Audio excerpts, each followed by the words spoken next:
viens d'une autre planète, je suis un ovni. Le flow d'un extraterrestre, je suis un ovni. Dans le rap j'ai pas mon pareil, je suis un ovni. C'est moi ton nouveau soleil, je suis un ovni. Flow au couteau, découpage d'instru, jamais dans le troupeau, je m'envole. Il y a des gens aujourd'hui, tu vois, qui, je pense, qui aident au lynchage médiatique, tu vois. Tu vois, quand on te sort des morceaux de Maître Gims qui datent de je sais pas quelle année pour clair, essayer de, tu vois, genre, sur les punchlines, tu sens le, c'est pas un travail de journaliste. Tu sens le complot, tu vois. Tu sens le petit complot. Mais ils se battent bien là pour essayer de défendre leurs propos et leurs arguments, mais montrer qu'on les a un peu piégés et puis ils vont se battre. J'attends que la vie me fasse un beau sourire. La passion.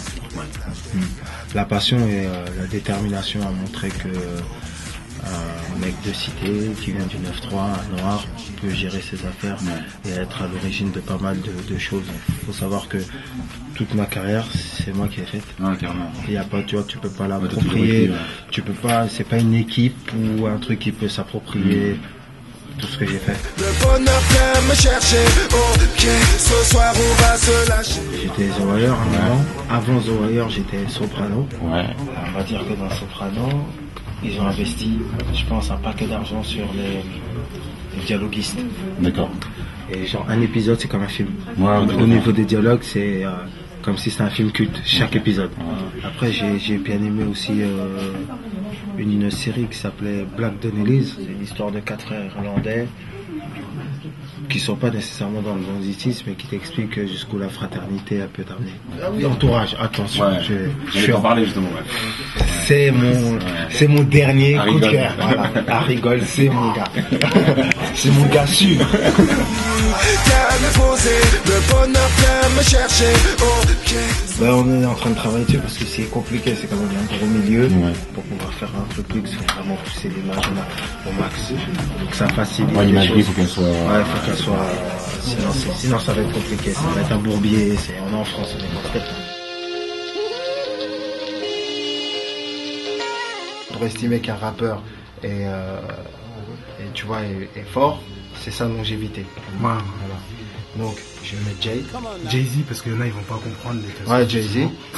Et je pense que je vais mettre Nas en 3e. Et je vais mettre Lil Wayne en 2e. Parce que Lil Wayne, au niveau du Peura, il a bouleversé le rap, comme Rakim a bouleversé le rap. Cameron, tu vois, même Cameron, tu vois, pour dire la vérité, Cameron, en vrai, je le mets avant Nas. Je mets Nas en 5e. Tu vois, je mets Nas en 5e, tu sais pourquoi? Parce que j'écoute plus de Nas, my gars. Tu vois, s'il faut mettre un truc, je vais mettre Jay, Lil Wayne et Killer Ken. Déçu comme par la décision du juge. Cocaïne, sommeur, même au soleil, on fait de la luge. Tu vois, Chill, tu vois, Lino, Oxmo. Chill, c'est un Kenaton. Ouais,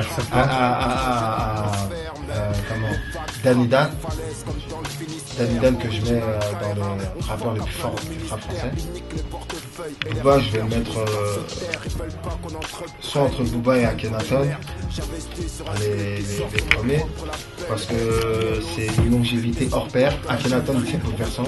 Oxmo et Lino, c'est trop des gros artistes pour pas les mettre dans les top 5 par rapport à ce qu'ils ont ramené. Tu peux pas faire vraiment un top 5 pour le rap français parce qu'il y a eu trop d'écoles. Obama said, love and money go together. C'est old school inspiration.